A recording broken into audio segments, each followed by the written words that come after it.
Presidente, primero, gracias por esta convocatoria y sobre todo, esta vez muy contento, feliz, porque ya lo vemos totalmente recuperado el compañero Chávez, que no solamente era preocupación del presidente, del gobierno, sino del pueblo boliviano. Y por eso saludamos a los médicos cubanos, a todo su equipo médico, porque rápidamente se recuperó. En los últimos días, tu compañero Fidel, en los últimos días seguimos escuchando desde Europa algunos mensajes que nuestro presidente, nuestro comandante tiene pocos años de vida. Imagínense cómo la prensa internacional, algunos opositores internacionales van comentando. Me acuerdo perfectamente cuando el compañero Fidel tuvo problemas. Estados Unidos, hay grupos que salían a festejar y eso demuestra que los instrumentos del imperio siempre estarán en la expectativa de cómo los presidentes antiimperialistas tengan problemas de salud. Muy contento, presidente, de verdad. Además de eso, le veo muy rejuvenecido. Felicidades, compañero Chávez. Ahora tengo el pelo como tú. Segundo, el compañero Chávez hacía una profunda reflexión y eso quisiera aportar en base a esos comentarios.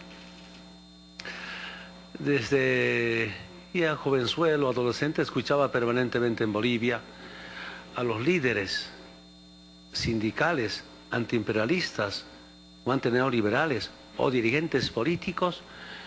En Bolivia se los acusaba de rojos, de comunistas, masacres en los centros mineros por parte de las Fuerzas Armadas.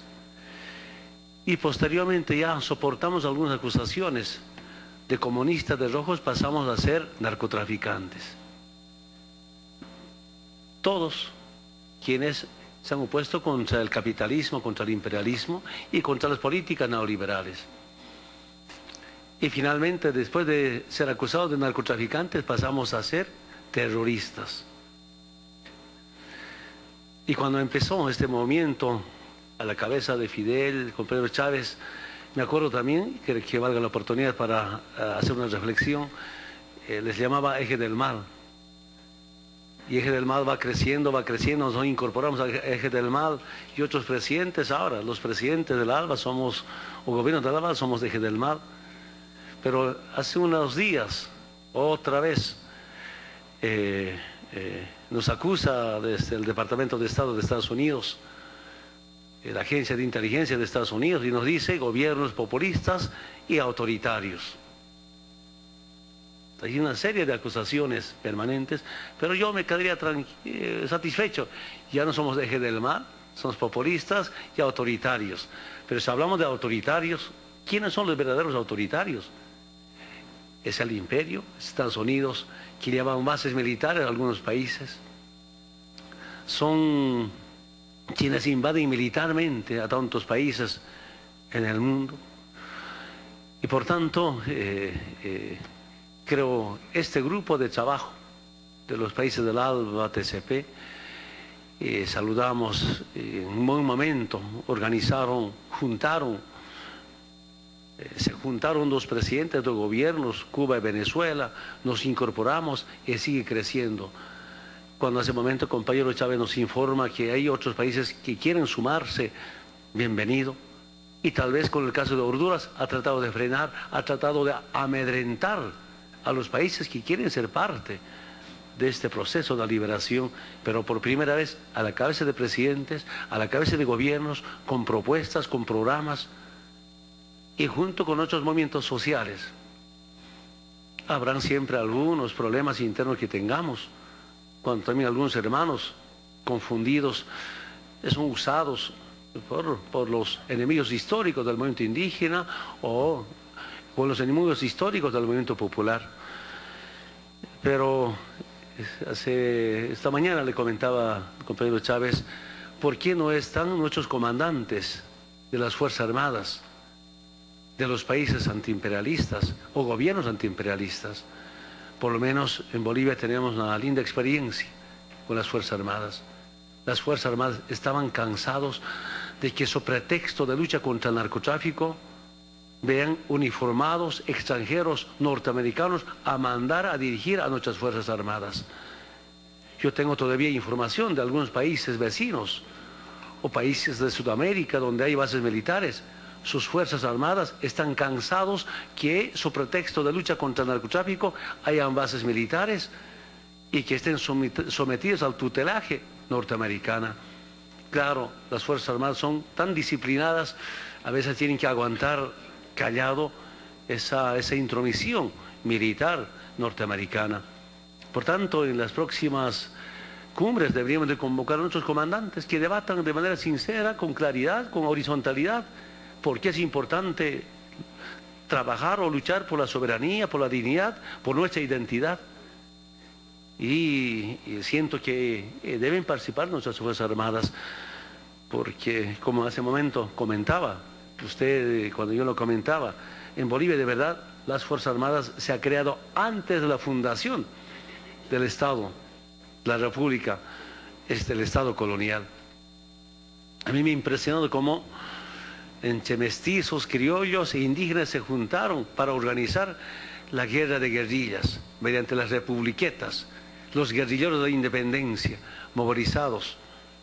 Las Fuerzas Armadas en Bolivia han nacido con 3 armas: caballería, que era tan importante, artillería y infantería, y un aporte para la fundación de la República. Y porque las Fuerzas Armadas tienen una importancia para el Estado, en este momento para el pueblo boliviano. Yo quiero recordarles un poquito, hablando de las Fuerzas Armadas, después de que tuvimos problemas serios el año 2003, 2004, 2005, los niños tenían miedo a los uniformados. Los niños, ¿qué decían cuando venía un uniformado militar? Cucu, se asustaban. Y ahora que nuestras Fuerzas Armadas van con bono Juancito Pinto, entregando un bono a los niños de la escuela, van con renta dignidad, una renta para personas que tienen mayor a 60 años en las comunidades, y ahora los niños, en vez de decir cucu, dicen tío, el tío viene con la plata.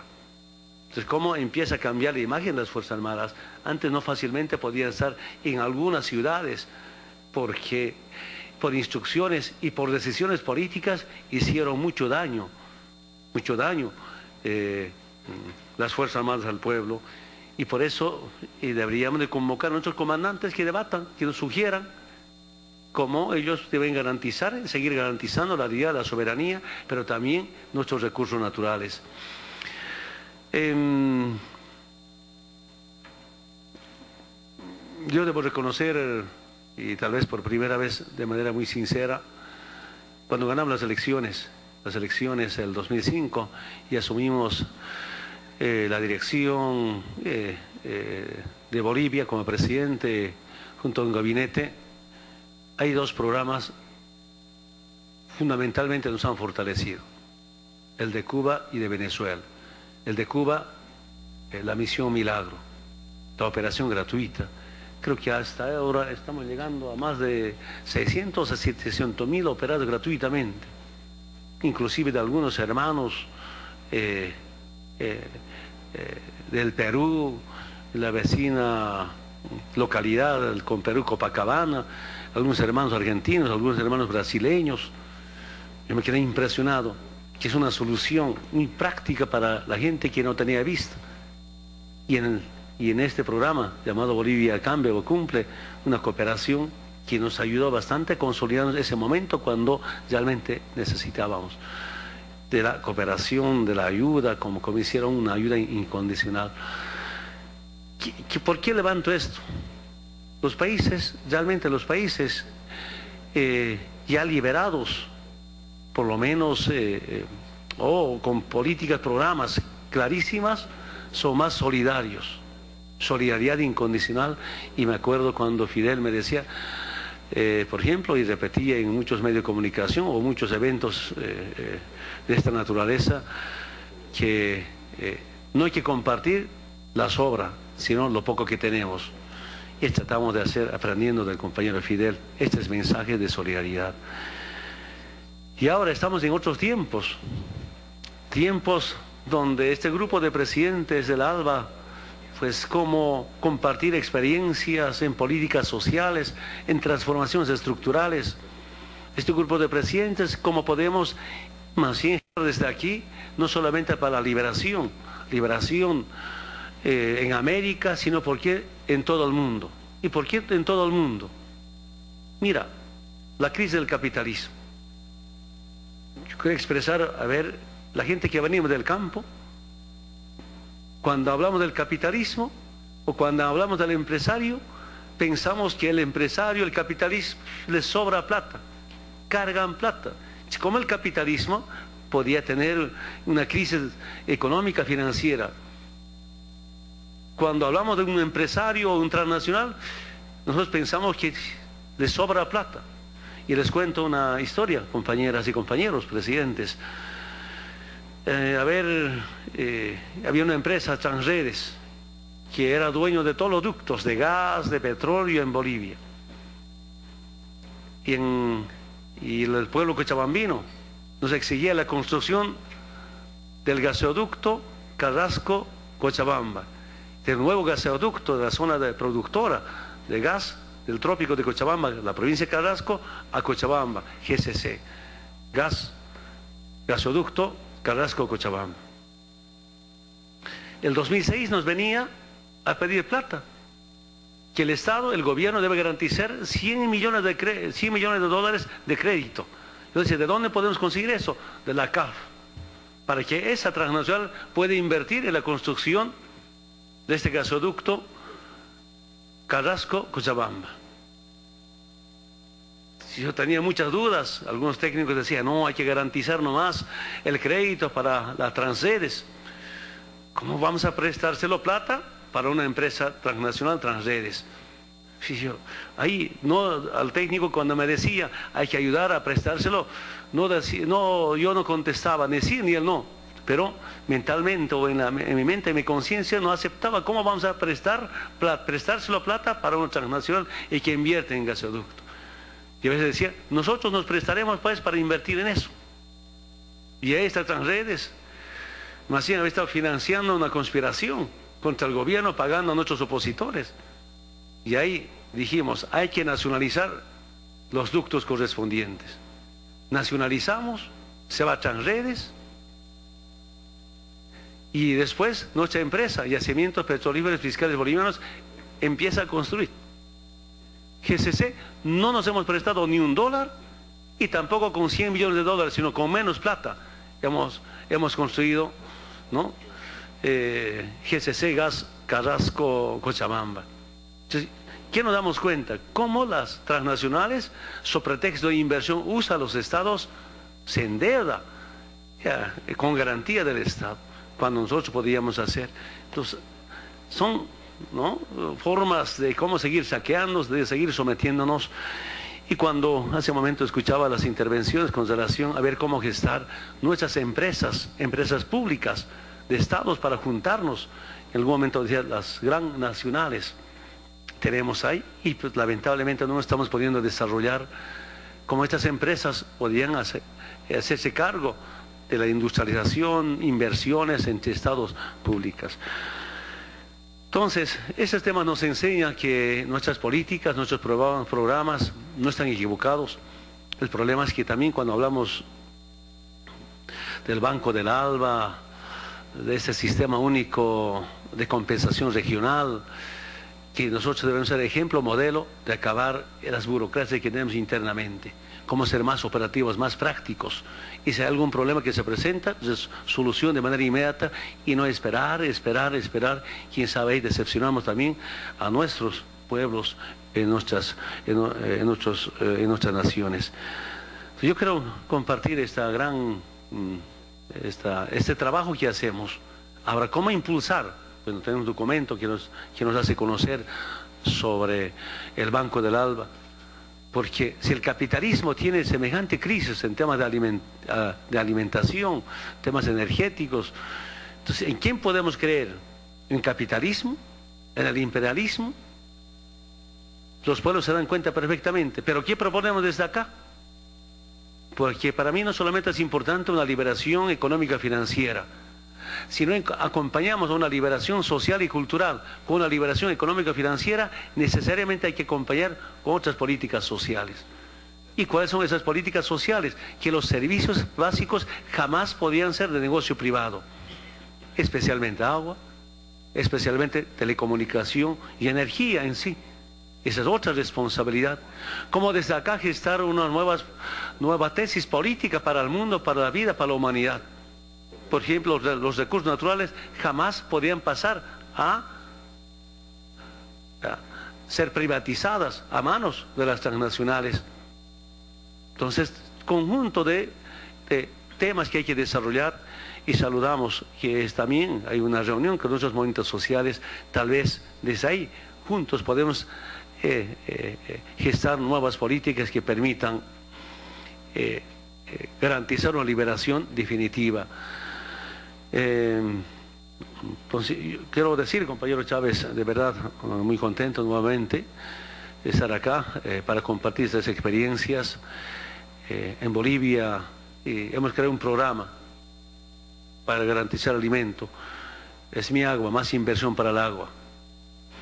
Y los primeros proyectos, bueno, el año pasado empezamos con 100 millones de dólares y tenemos más de 1000 proyectos, 1010 proyectos, y una comunidad beneficiaria que me decía, antes el agua como sea llegaba, pero llegaba después de 6 horas y poca agua. Ahora llega en media hora y más agua. Y estas políticas nos están ayudando bastante a resolver en las comunidades lejanas que nunca había llegado ningún proyecto, especialmente de agua, y cómo compartir estas políticas sociales que permitan resolver en práctica sobre las distintas demandas que tienen nuestros pueblos. Las políticas sociales han sido tan importante para que haya una estabilidad social, por tanto política, y seguir implementando nuevas políticas. Yo tengo mucha confianza en estos documentos aprobados por nuestros cancilleres, por nuestros ministros de Economía, sobre el Banco del ALBA, sobre este sistema de compensación regional, pero cómo de manera práctica operativizar y que tengan resultados, que se sientan resultados. Ya hemos empezado. Por ejemplo, Bolivia ya no necesita tanto de ATPDA de Estados Unidos. Y de manera regional deberían ser nuestro propio ATPDA, ¿no? Y está eso en nuestras manos. Sí, es una, bueno, las preferencias arancelarias para exportar a Estados Unidos, ¿no? Y nos han quitado, bueno, no estamos arrepentidos, gracias a Venezuela, gracias a Argentina, gracias a Brasil. Tenemos espacio que queremos mejorar, tenemos este comercio de nuestros textiles de estos países. Por eso, compañero presidente, compañeros presidentes, agradecer nueva convocatoria. Esos documentos que elaboran, que trabajan nuestros cancilleres, nuestros ministros de Economía, siempre serán bienvenidos, y nuestra obligación como presidentes, mediante nuestros operadores, implementarles para el bien de nuestros pueblos, de los países de la OEA, para empezar, y por qué no para otros países. Muchas gracias, presidente.